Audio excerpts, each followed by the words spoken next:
Hello all. Today let's discuss about the topic biogeographical zones of India. We know that what is biogeography? നമുക്കറിയാം എന്താണ് biogeography എന്ന് പറയുന്നത്. Biogeography എന്ന് ഉദ്ദേശിക്കുന്നത് geographically എങ്ങനെയാണ് ഡിസ്ട്രിബ്യൂഷൻ നടക്കുന്നത്, ഓരോ പ്ലാന്റ്സിൻ്റെ എനിമൽസിൻ്റെ ഒക്കെ ഡിസ്ട്രിബ്യൂഷൻസ് എങ്ങനെയാണ് ജോഗ്രഫിക്കലി നമുക്ക് പറയാനായിട്ട് പറ്റുന്നത്. അപ്പം അല്ലെങ്കിൽ ഒരു ഏരിയയിൽ ഏതൊക്കെ ഓർഗാനിസംസ് അല്ലെങ്കിൽ ഏതൊക്കെ പ്ലാന്റ്സ് എനിമൽസ് ഒക്കെ കാണാനായിട്ട് പറ്റും എന്നുള്ളതാണ് അവിടുത്തെ ബയോജിയോഗ്രഫി കൊണ്ട് ഉദ്ദേശിക്കുന്നത്. അപ്പോൾ നമ്മുടെ ഇന്ത്യനെ നമുക്ക് എത്ര ബയോജിയോഗ്രഫിക്കൽ സോൺസ് ആയിട്ട് ഡിവൈഡ് ചെയ്യാൻ പറ്റും, ഓരോ സോൺസിലും ഏതൊക്കെ എനിമൽസ് അല്ലെങ്കിൽ ഏതൊക്കെ പ്ലാന്റ്സ് ഏതൊക്കെ എൻഡമിക് ആയിട്ടുള്ള സ്പീഷീസ് കാണാനായിട്ട് പറ്റും എന്നുള്ളതൊക്കെയാണ് നമുക്ക് ഈ ഒരു ടോപ്പിക്കിലായിട്ട് ഡിസ്കസ് ചെയ്യാനായിട്ടുള്ളത്. അപ്പോൾ ഫസ്റ്റ് ഓഫ് ഓൾ നമ്മുടെ ഇന്ത്യയെ കൺസിഡർ ചെയ്യുകയാണെന്നുണ്ടെങ്കിൽ വളരെ യുണീക്ക് ആയിട്ടുള്ള വളരെ റിച്ച് ആയിട്ടുള്ള ബയോഡൈവേഴ്സിറ്റി നമുക്ക് അവിടെ കാണാനായിട്ട് പറ്റും. കുറേ different variety of plants variety of animals ഒക്കെ നമുക്ക് ഇന്ത്യയിൽ കാണാനായിട്ട് പറ്റുന്നുണ്ട്. അപ്പോൾ ഇന്ത്യയിലെ ബയോജിയോഗ്രഫിക്കലായി നമ്മൾ ഡിവൈഷൻ നടത്തുമ്പോൾ 10 ബയോജിയോഗ്രഫിക്കൽ സോൺസ് ആയിട്ട് നമുക്ക് ഡിവിഷൻ നടത്താനായിട്ട് പറ്റും. അപ്പം അതിൽ ജോഗ്രഫിക്കലായിട്ടുള്ള features, climatic conditions, pattern of distributions of plants animals ഒക്കെ നമ്മൾ കൺസിഡർ ചെയ്ത് 10 മേജർ ബയോജിയോഗ്രഫിക്കൽ സോൺസ് ആയിട്ട് നമ്മൾ ഇന്ത്യനെ ഡിവൈഡ് ചെയ്യുന്നു. അപ്പോൾ പിന്നെ ഇന്ത്യയുടെ പ്രത്യേകത എന്ന് പറയുന്നുണ്ടെങ്കിൽ ഇന്ത്യയിൽ എന്തുണ്ട്, ഡിഫറെൻ്റ് ആയിട്ടുള്ള എക്കോ സിസ്റ്റംസ് കാണാനായിട്ട് പറ്റുന്നുണ്ട്. അപ്പോൾ എക്കോ സിസ്റ്റത്തിൽ വരുന്നതാണ് forest, grass land, mountains, hill, reverse, lakes എന്നൊക്കെ പറയുന്നത് ഡിഫറെൻ്റ് ആയിട്ടുള്ള എക്കോ സിസ്റ്റത്തിൽ വരുന്നതാണ്. അപ്പോൾ ഇവിടെ നമ്മൾ നോക്കുമ്പോൾ ഡിസ്റ്റിങ്ക്റ്റ് ആയിട്ടുള്ള ഫ്ലോറയും ഫോണയും നമുക്കിവിടുത്തെ കെമിക്കൽ ക്യാരക്ടറിസ്റ്റിക്സ് ആയിട്ട് പറയാനായിട്ട് പറ്റുന്നുണ്ട്. ബയോജിയോഗ്രഫിക്കൽ സോൺസ് ഏതൊക്കെയാണെന്നുള്ളത് നമുക്ക് നെക്സ്റ്റ് ഡിസ്കസ് ചെയ്യാം. അപ്പോൾ ഓരോ സോൺസും എത്രത്തോളം ഏരിയാസ് ഉണ്ട്, ആ ഏരിയയിൽ ഏതൊക്കെ ഓർഗാനിസംസ് കാണുന്നുണ്ടെന്ന് നമുക്ക് ഡിസ്കസ് ചെയ്യണം. അപ്പോൾ അതുപോലെ തന്നെ ഓരോ സോൺസിന് പിന്നെയും നമ്മൾ പ്രൊവിൻസസ് ആയിട്ടുള്ളത് 26 ബയോട്ടിക് പ്രൊവിൻസസ് ആയിട്ട് വീണ്ടും ഡിവിഷൻസ് കാണാനായിട്ട് പറ്റും.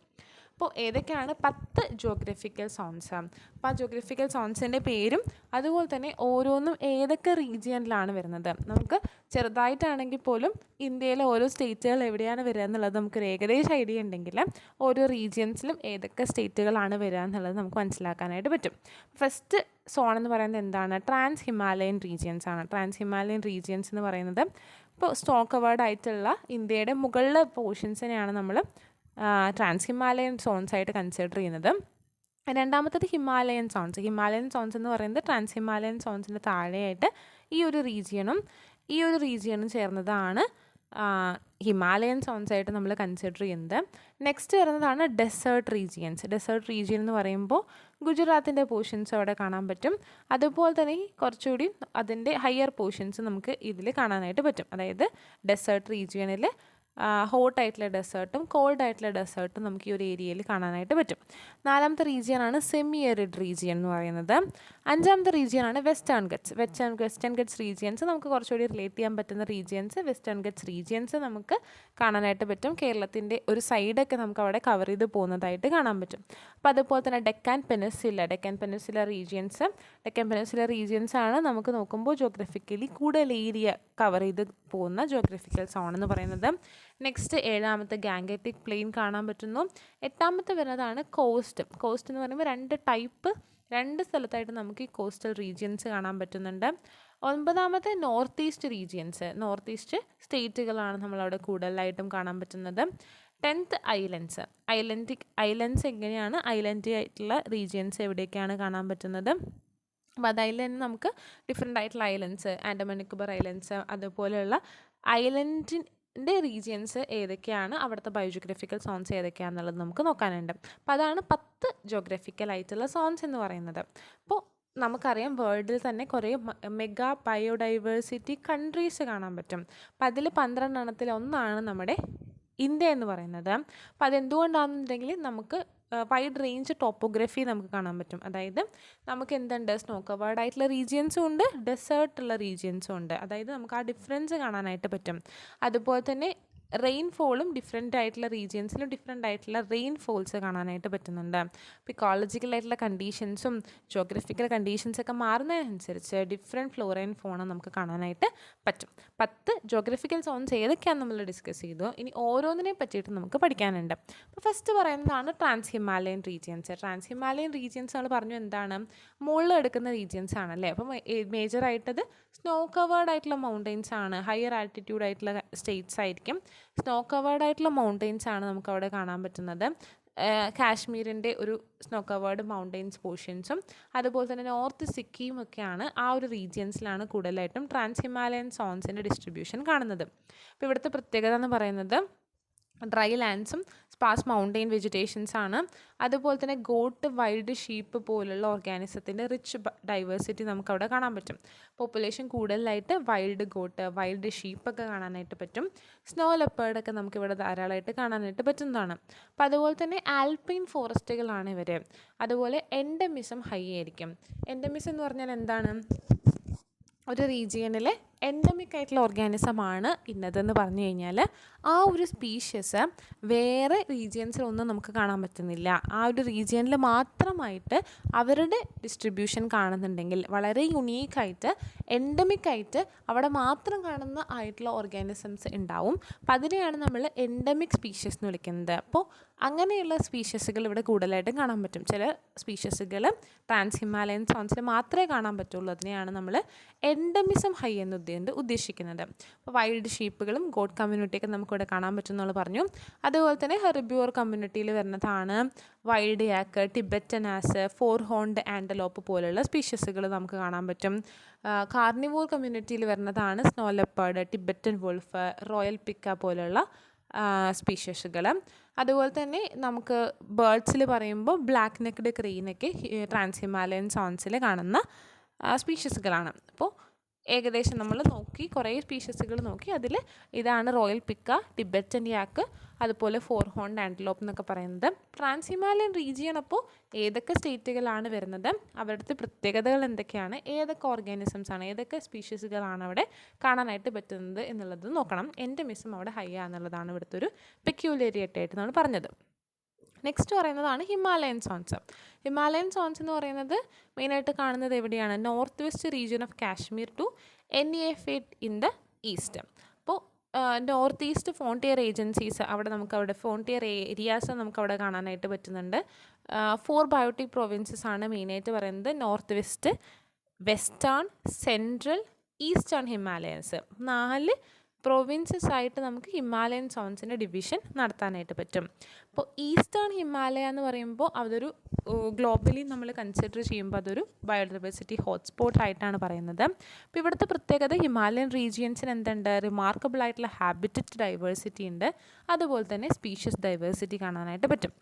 Alpine, sub alpine, deciduous, mountain forest and extensive meadows ആണ് ഇവിടുത്തെ ആ ഒരു വെജിറ്റേഷൻ നമ്മൾ പറയുന്നത്. എന്താണ് alpine forest, sub alpine forest എന്നൊക്കെ പറയുന്നത്? ഏകദേശം അവരുടെ വെജിറ്റേഷൻസ് നോക്കുമ്പോൾ ഇതുപോലുള്ള സ്പീഷ്യസുകളാണ്, നമുക്ക് ഇതുപോലുള്ള വെജിറ്റേഷനാണ് കാണാനായിട്ട് പറ്റുന്നത്. ആൽപൈൻ ഫോറസ്റ്റുകളാണ് നമുക്കവിടെ കാണാനായിട്ട് പറ്റുന്നത്. അതുപോലെ തന്നെ ഡെസീഡിയസ് എന്ന് ഉദ്ദേശിക്കുന്നത് ഇല പൊഴിയുന്നത്. അപ്പോൾ നമുക്ക് ഒരു ചില സ്ഥലങ്ങളിൽ പ്ലാന്റ്സ് എന്ന് പറയുന്നത് ഒരു പ്രത്യേക കാലാവസ്ഥയിൽ എന്തുണ്ടായിരിക്കും, അവരുടെ ഇലയൊക്കെ ഒഴിഞ്ഞു പോവും.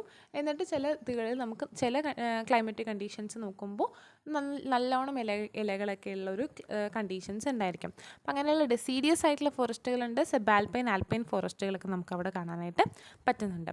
അതുപോലെ തന്നെ ഹിമാലയൻ സോൺസിൻ്റെ പ്രത്യേകത എന്ന് പറയുന്നത് കുറേ എൻഡേഞ്ചേർഡ് സ്പീഷ്യസ്, വംശനാശ ഭീഷണി നേരിടുന്ന കുറേ സ്പീഷ്യസുകൾ നമുക്കിവിടെ കാണാനായിട്ട് പറ്റുന്നുണ്ട്. എസ്പെഷ്യലി മാമൽസിൻ്റെ കേസിലാണ് മസ്ക് ഡിയർ, ഹാങ്കുൾ, ഇബെക്സ്, ഹിമാലയൻ താറ് പോലെയുള്ള ഇങ്ങനെയുള്ള സ്പീഷ്യസുകളൊക്കെ, താറ് പോലെയുള്ള ഹിമാലയൻ താറൊക്കെ പോലെയുള്ള സ്പീഷ്യസുകളൊക്കെ എൻഡേഞ്ചേർഡ് സ്പീഷ്യസാണ്. അങ്ങനെയുള്ള സ്പീഷ്യസുകൾ നമുക്കിവിടെ കാണാനായിട്ട് പറ്റുന്നുണ്ട്.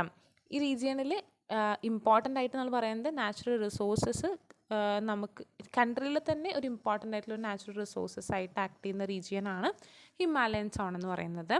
മെയിനായിട്ട് നമുക്ക് ഇതിനെ 3 ഡിസ്റ്റിങ്ക്റ്റ് സബ് സോൺസ് ആയിട്ട് ഡിവൈഡ് ചെയ്യാൻ പറ്റും. Himalayan foothills, western Himalaya, ഈസ്റ്റേൺ ഹിമാലയൊക്കെ ആയിട്ട് ഡിവൈഡ് ചെയ്തിട്ടുണ്ട്. നമ്മൾ 4 പ്രൊവിൻസസ് പറഞ്ഞു. അതുപോലെ തന്നെ 3 വേറെ ഡിവിഷൻ പറയുമ്പോൾ 3 ഡിവൈഡ് ചെയ്യുന്നു. ഹിമാലയൻ സോണുകൾ തന്നെ ഡിഫറെൻ്റ് ആയിട്ട് പല രീതികളിൽ നമ്മൾ ഡിവൈഡ് ചെയ്ത് പഠിക്കുന്നു, അവിടുത്തെ ഡിസ്ട്രിബ്യൂഷൻ പാറ്റേൺസ് ഒക്കെ മനസ്സിലാക്കുന്നു എന്നുള്ളത് മാത്രം. അതാണ് ഹിമാലയൻ സോൺസിനെ പറ്റിയിട്ട് നമുക്ക് പഠിക്കാനുള്ളത്. നെക്സ്റ്റ് പറയുന്നതാണ് ഡെസേർട്ട് സോൺ. ഡെസേർട്ട് എന്ന് പറയുമ്പോൾ തന്നെ നമുക്കറിയാം, നമ്മൾ ഡെസേർട്ട് കൊണ്ട് ഉദ്ദേശിക്കുന്നത് എന്താണ്? നല്ല ചൂടുള്ള ക്ലൈമറ്റിക് കണ്ടീഷൻസ്, എക്സ്ട്രീം ക്ലൈമറ്റിക് കണ്ടീഷനുള്ള റീജിയൻസിനെയാണ് ഡെസേർട്ട് എന്ന് വിളിക്കുന്നത്. പക്ഷേ നമ്മൾ ഇക്കോളജിക്കലായിട്ടുള്ള പോയിന്റ് ഓഫ് വ്യൂവിൽ നോക്കുമ്പോൾ ഡെസേർട്ട് എന്ന് പറഞ്ഞു കഴിഞ്ഞാൽ ചൂടുള്ള സ്ഥലമെന്ന് മാത്രമല്ല അർത്ഥം, ഒരു എംപ്റ്റി സ്പേസ് അല്ലെങ്കിൽ ഒരു എക്സ്ട്രീം ക്ലൈമറ്റ് ഉള്ള സ്ഥലങ്ങളാണ്. എംപ്റ്റി സ്പേസിനെയാണ് നമ്മൾ ഡെസേർട്ട് കൊണ്ട് ഉദ്ദേശിക്കുന്നുള്ളൂ. അപ്പോൾ ഈ ഡെസേർട്ട് സോൺ എന്ന് പറയുമ്പോൾ ഇവിടെ 3 പ്രൊവിൻസസ് ആയിട്ടാണ് ഡെസേർട്ട് സോണിനെ നമ്മൾ ഡിവൈഡ് ചെയ്യുന്നത്. കച്ച്, താർ, ലഡാക്ക്. അപ്പം അതിൽ നമ്മൾ കച്ച്, താർ എന്ന് പറയുന്നത് ഗുജറാത്തിൻ്റെ റീജിയൻസ് ആണ്. കച്ച് എന്ന് പറയുന്നത് ഗുജറാത്തും താർ എന്ന് പറയുന്നത് വെസ്റ്റേൺ രാജസ്ഥാൻ്റെ റീജിയൻസ് ആയിട്ടാണ് പറയുന്നത്. അപ്പോൾ ആ രാജസ്ഥാൻ, ഗുജറാത്ത് എന്ന് പറയുമ്പോൾ നമുക്ക് അറിയാം എന്താണ്, ചൂട് കൂടുതലുള്ള സ്ഥലങ്ങളാണ്. അവിടെ നിന്ന് പറയുന്നത് ഹോട്ട് ഡെസേർട്ടാണ്. അവർ ചൂടുള്ള എംപ്റ്റി സ്പേസുകളുള്ള എക്സ്ട്രീം ക്ലൈമറ്റ്സ് ഉള്ള അങ്ങനെയുള്ള റീജിയൻസിനെ നമ്മൾ ഹോട്ട് ഡെസേർട്ട് എന്ന് ഉദ്ദേശിക്കുന്നു. എന്നാൽ ലഡാക്ക് എന്ന് പറയുന്നത് അപ്പർ ഹിമാലയ റീജിയൻസ് ആണ്. ലഡാക്ക് എന്താണ്, തണുപ്പുള്ള സ്ഥലമാണ്. അപ്പോൾ ലഡാക്കിലുള്ള ഡെസേർട്ട് എന്ന് പറയുന്നത് എന്താണ്, കോൾഡ് ഡെസേർട്ടാണ്. അപ്പോൾ കോൾഡ് ഡെസേർട്ടും ഹോട്ട് ഡെസേർട്ടും 2 ടൈപ്പ് ഡെസേർട്ടും എന്താണ്, ഇന്ത്യയിലെ പ്രത്യേകതയായിട്ട് നമ്മൾ പറയുന്നതാണ്. ഇപ്പോൾ ഏകദേശം നമ്മൾ ഹോട്ട് ഡെസേർട്ട് നോക്കുകയാണെന്നുണ്ടെങ്കിൽ ഡ്രൈ സമ്മർ ആയിരിക്കും, കോൾഡ് വിൻ്റർ ആയിരിക്കും. റെയിൻഫോൾ എന്ന് പറയുന്നത് 700-നും താഴെയായിട്ട് നമുക്ക് കാണാനായിട്ട് പറ്റുള്ളൂ. ഗ്രാസ് ലാൻഡ്സ് ഒക്കെ നമുക്ക് കൂടുതലായിട്ട് കാണാൻ പറ്റും. ഫ്ലോറ ആൻഡ് ഫോണ ഡൈവേഴ്സിറ്റിയൊക്കെ, ഹൈ ഡൈവേഴ്സിറ്റി നമുക്ക് അവിടെ കാണാൻ പറ്റും. നമുക്ക് എന്തുകൊണ്ടാണ് നമ്മൾ ഡൈവേഴ്സിറ്റി കൂടുതലെന്ന് പറയുന്നത്, ആ ഒരു ഏരിയയിൽ ചില റയർ സ്പീഷീസുകളെയൊക്കെ നമുക്ക് കാണാനായിട്ട് പറ്റും ഡെസേർട്ടിക് റീജിയൻസിലൊക്കെ. അപ്പോൾ ഏകദേശം 700 സ്പീഷീസ് പ്ലാന്റ്സും 1700 സ്പീഷീസ് ഓഫ് എനിമൽസൊക്കെ നമുക്ക് ആ ഒരു നമുക്ക് ഡെസേർട്ട് സോണിൽ നിന്ന് മാത്രമായിട്ട് നമുക്ക് റിപ്പോർട്ട് ചെയ്തിട്ടുണ്ട്. ഡൈവേഴ്സിറ്റി കൂടുതലായിരിക്കും, പക്ഷേ അവിടെയുള്ള പ്ലാന്റ്സിന് എന്തുണ്ട്, വേറെ പല അഡാപ്റ്റേഷൻസ് കാണാൻ പറ്റും. നമുക്കറിയാം ഡെസേർട്ട് എന്ന് പറയുമ്പോൾ, ഇപ്പോൾ ഹോട്ട് ഡെസേർട്ട് ആണെന്നുണ്ടെങ്കിൽ അവിടെയുള്ള പ്ലാന്റ്സ് സീറോഫൈറ്റ്സ് ആയിരിക്കും. സീറോഫൈറ്റ്സ് എന്ന് പറഞ്ഞാൽ എന്താണ്, നമുക്കറിയാം പല കണ്ടീഷൻസ് ഉണ്ട് അല്ലേ, പല അഡാപ്റ്റേഷൻസ് ഉണ്ട് പ്ലാന്റ്സിൽ. അപ്പോൾ അഡാപ്റ്റേഷൻ്റെ ബേസിസിൽ നമ്മൾ പ്ലാന്റ്സിനെ ക്ലാസിഫൈ ചെയ്യുമ്പോൾ അതിലൊന്നാണ് സീറോഫൈറ്റ്സ് എന്ന് പറയുന്നത്. സീറോഫൈറ്റ്സ് എന്ന് പറഞ്ഞു കഴിഞ്ഞാൽ അവർക്ക് എക്സ്ട്രീമായിട്ടുള്ള നമുക്ക് ഡയറക്റ്റ് ആയിട്ടുള്ള സൺലൈറ്റ് അല്ലെങ്കിൽ നല്ല ചൂടുള്ള ക്ലൈമറ്റ്, എക്സ്ട്രീം ടെമ്പറേച്ചറിനെയൊക്കെ വിത്ത്സ്റ്റാൻഡ് ചെയ്യാൻ പറ്റുന്ന, അതിലൊക്കെ ജീവിക്കാൻ പറ്റുന്ന സ്പീഷീസുകൾ നമ്മൾ സീറോഫൈറ്റ്സ് എന്ന് വിളിക്കുന്നത്. അവർക്ക് ഡയറക്റ്റായിട്ട് സൺലൈറ്റ് അടിച്ചാലും കുഴപ്പമുണ്ടാകുന്നില്ല, അവർക്ക് അതിൽ സൺലൈറ്റിനെയൊക്കെ ടോളറേറ്റ് ചെയ്ത് ജീവിക്കാനായിട്ട് പറ്റുന്നവരെ സീറോഫൈറ്റ്സ് എന്ന് വിളിക്കാം. അപ്പോൾ ഹോട്ട് ഡെസേർട്ട് റീജിയനിലൊക്കെ കൂടുതലും പ്ലാന്റ്സ് സീറോഫൈറ്റ്സ് ആയിരിക്കും. അതുപോലെ തന്നെ ഡെസേർട്ട് സോണിലും കുറേ എൻഡേഞ്ചേർഡ് ആയിട്ടുള്ള സ്പീഷീസുകൾ കാണാൻ പറ്റും. ഗ്രേറ്റ് ഇന്ത്യൻ ബസ്റ്റാർഡ് പോലുള്ള സ്പീഷീസുകൾ, ഡെസേർട്ട് വുൾഫ്, അങ്ങനെയുള്ള സ്പീഷീസുകളൊക്കെ എൻഡേഞ്ചേർഡ് ആയിട്ടുള്ള വംശനാശ ഭീഷണി നേരിടുന്ന പല സ്പീഷീസുകളും ഡെസേർട്ട് സോണിൽ കാണാനായിട്ട് പറ്റും. ഗ്രേറ്റ് ഇന്ത്യൻ ബസ്റ്റാർഡ്, ഡെസേർട്ട് ക്യാറ്റുകളൊക്കെ നമുക്കിതിന് എക്സാമ്പിളായിട്ട് പറയാൻ പറ്റും. ഡെസേർട്ട് സോണിൽ കാണുന്ന സ്പീഷീസുകൾക്ക് എക്സാമ്പിളായിട്ട് പറയാം. അപ്പോൾ 3 സോണാണ് നമ്മൾ പറഞ്ഞത്. അതിൽ 4ാമത്തെ സോണിൽ വരുന്നതാണ് സെമി അരിഡ് സോൺ എന്ന് പറയുന്നത്. സെമി അരിഡ് സോൺ എന്ന് പറയുന്നത് മെയിനായിട്ട് ലൊക്കേറ്റ് ചെയ്യുന്നത് നോർത്ത് വെസ്റ്റ് ഡെസേർട്ട് റീജിയൻസുമായിട്ട് അഡ്ജോയിനിങ് ചെയ്തിട്ട് കാണുന്നതാണ് സെമി അരിഡ് സോൺ എന്ന് ഉദ്ദേശിക്കുന്നത്. സെമി അരിഡ് സോൺ എന്ന് പറയുമ്പോൾ ഗ്രാസി പ്ലെയിൻസ് ആണ് മെയിനായിട്ട് അവിടെ കാണുന്നത്.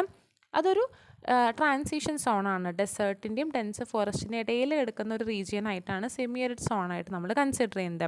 മെയിനായിട്ട് അത് കാണുന്നത് ഏതൊക്കെ സ്റ്റേറ്റുകളിലൂടെയാണ് നമ്മൾ നോക്കുമ്പോൾ ഗുജറാത്ത്, ഒറീസ, ഛത്തീസ്ഗഡ്, മധ്യപ്രദേശ് റീജിയനിലൊക്കെയാണ് നമുക്കിത് എക്സ്റ്റെൻഡ് ചെയ്ത് കിടക്കുന്നത്. തോണി ആൻഡ് ഡെസീഡിയസ് ആയിട്ടുള്ള ഫോറസ്റ്റുകൾ കാണാനായിട്ട് പറ്റും. നമ്മൾ പറഞ്ഞു ഡെസീഡിയസ് ഫോറസ്റ്റ് എന്ന് പറഞ്ഞു കഴിഞ്ഞാൽ ഇല പൊഴിയുന്ന വനങ്ങൾ, എല്ലാം പൊഴിയുന്ന ആ ഒരു ക്ലൈമറ്റിക് കണ്ടീഷൻസിൽ മാത്രം വ്യത്യാസങ്ങൾ വരുന്ന ടൈപ്പ് ഓഫ് ഫോറസ്റ്റുകൾ നമുക്കിവിടെ കാണാൻ പറ്റുന്നുണ്ട്. ഡിയേഴ്സ്, കാർക്കൽ പോലുള്ളതൊക്കെയാണ് ഇവിടുത്തെ കോമൺ മാമൽസ്. ഒരു 17% റീജിയൻസും സെമി അരിഡ് സോണിലാണ് ഇരിക്കുന്നത്. ഏറ്റവും ലാർജസ്റ്റ് റീജിയൻ അല്ല എങ്കിൽ പോലും ഒരു 17% ഓഫ് ഇന്ത്യ സെമി അരിഡ് സോണിലാണ് ഒക്യുപ്പൈ ചെയ്തിട്ടുള്ളത്.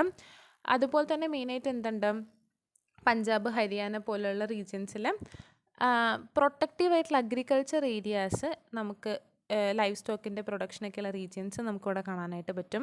Zones surround the desert zones of western Gujarat and Rajasthan. ഒരു സോൺ എന്താണ്, ഒരു വെസ്റ്റേൺ ഗുജറാത്തും രാജസ്ഥാനിനൊക്കെ കവർ ചെയ്യുന്ന ഒരു റീജിയൻ ഉണ്ട്. അതുപോലെ തന്നെ റെയിൻ ഷാഡോ റീജിയൻസ്, വെസ്റ്റേൺ ഗട്ട്സിൻ്റെ താഴെയുള്ള റെയിൻ ഷാഡോ റീജിയൻസ് നമുക്ക് സെമി അരിഡ് റീജിയൻസിൽ പറയാനായിട്ട് പറ്റുന്നുണ്ട്. അപ്പോൾ അവിടെ മെയിനായിട്ട് എൻഡമിസം ലോ ആണ്. അതായത് കുറേ സ്പീഷീസുകളൊക്കെ കാണാൻ പറ്റും ഏരിയ കൂടുതലുണ്ടെങ്കിൽ പോലും. പക്ഷെ എന്താണ് അവിടുത്തെ ഒരു എൻഡമിസം നമ്മൾ നോക്കുകയാണെന്നുണ്ടെങ്കിൽ യുണീക്ക് സ്പീഷീസുകൾ അവിടെ മാത്രം കാണുന്ന സ്പീഷീസുകൾ എന്താണ് കുറവാണ്. ഏഷ്യാറ്റിക് ലയൺ, ബ്ലാക്ക് ബഗ്, അതുപോലെ തന്നെ കാർക്കൽ, ജാക്കൽ പോലെയുള്ള സ്പീഷീസുകളൊക്കെയാണ് നമുക്കിവിടെ കാണാനായിട്ട് പറ്റുന്നത്. അതാണ് ജാക്കൽ എന്ന് ഉദ്ദേശിച്ച് പറയുന്നത്. ഏഷ്യാറ്റിക് ലയൺസ് ഒക്കെ നമുക്ക് സെമി ആരിഡ് സോണിൽ കാണാനായിട്ട് പറ്റും.